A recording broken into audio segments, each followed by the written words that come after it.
And Hogan comes in and Hulkamania gets started. And once again, for the people who think Hulkamania was created in the WWF, that's not the case. They were using the term, what, in 82, 1, 2 there in the AWA? Well, I wrestled in Shea Stadium 78, when Bruno and Zbyszko 1980. 1980. And Hogan wrestled Andre. And I went out after the match with Pat Patterson and Ricky Steamboat and Jay Youngblood. Go back to the room and there's Hogan sitting down on the floor, almost in tears. I said, man, what's the matter, big man? I can't make it. And I said, hey, you just need some help. You need some training. You got to figure out who you are. Yeah. Well, what do you mean by that? And I said, well, come to the AWA and we'll show you. So it took him about 3 months to finally call, and I told my dad about him. He said, hey, this Hogan called. What do you think? I said, well, he's got tremendous potential, but he needs a lot of work. So we were doing the Phil Donahue show in Chicago, and Hogan drove up, and he stopped in Chicago, and he came on at the end of the show to do an interview, and it was the worst freaking interview I'd ever heard in my life. And my dad went and looked at me, and he says, I remember his rookie interviews, And my dad goes, are you kidding me? I said, well, look at him. So we had him in Milwaukee that Saturday, and I went out and watched his match. They had put Johnny Valiant with him because he couldn't talk. And I said, you know, the damnedest thing, Valiant has always been a heel there, but they walked out and they cheer Hogan. Yeah. He's a baby face.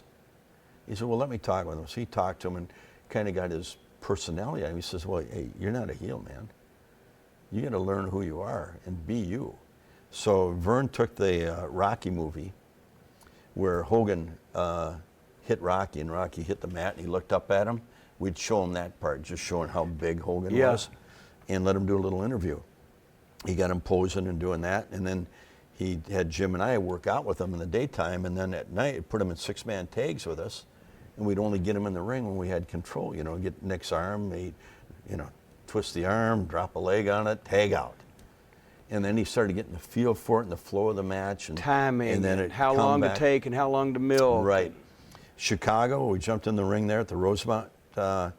Place was jammed, and Hogan did his pose, and I said, Jim, grab his T-shirt. We each grabbed side of his T-shirt and tore it off slow, and people went, and that's how he got to tear that off. I love it. But he just had to be brought along, and we brought him along, and then,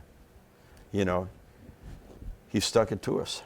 Well, but before he did, it was some record business. Shit. And I remember Lawler was going up to work for your dad at the time, and he would make Minneapolis, St. Paul. And there was 19,000 people in St. Paul, and the overflow was in closed circuit. That period, once again, it was there were no Comiskey Park shows with 30,000 people, but St. Paul was doing 20-something thousand with the overflow. Do you think overall, baby faces in the history of the AWA, not named Gagne, was the biggest draws? Was it Crusher and Hogan? Yeah. Biggest box office. Yeah. Yeah.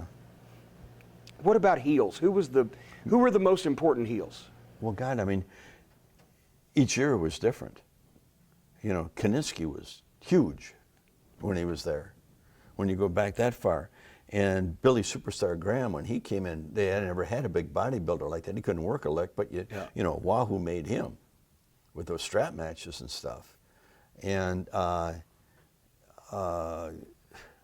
Mad Dog. Another great scene in The Wrestler, by the way, the strap match with Wahoo and Superstar Graham. They'd beat the crap out of him. Wahoo would beat the crap out of Billy with that. Wahoo would beat the crap out of anybody. Yeah. But I mean, it was just those names you throw out there. I mean, they were talent, and you just had to have the right promoter or the right booker that knew what to do with them and who to put with each other. Right. And then it was gold. And I mean, we opened up Green Bay, and it was sold out for 5 years straight. And the tickets would sell at intermission of the match for the next card, not knowing even who was going to be on it, for 5 years. That's fantastic. Every month. And I remember in Louisville, they would put the tickets for next week on sale right after the first match for the next 10 minutes. But of course, the line, they're not going to cut off if a line's standing there to buy tickets. So people would watch the first match, then run to the box office and miss the next 3 matches to get tickets for the next week to come back and miss half the show. Well, I think everybody, they had their niche and their TV, finally caught on everywhere. If you had good time slots and you were steady in that time slot. My dad said, wrestling is part of Americana, and it always will be.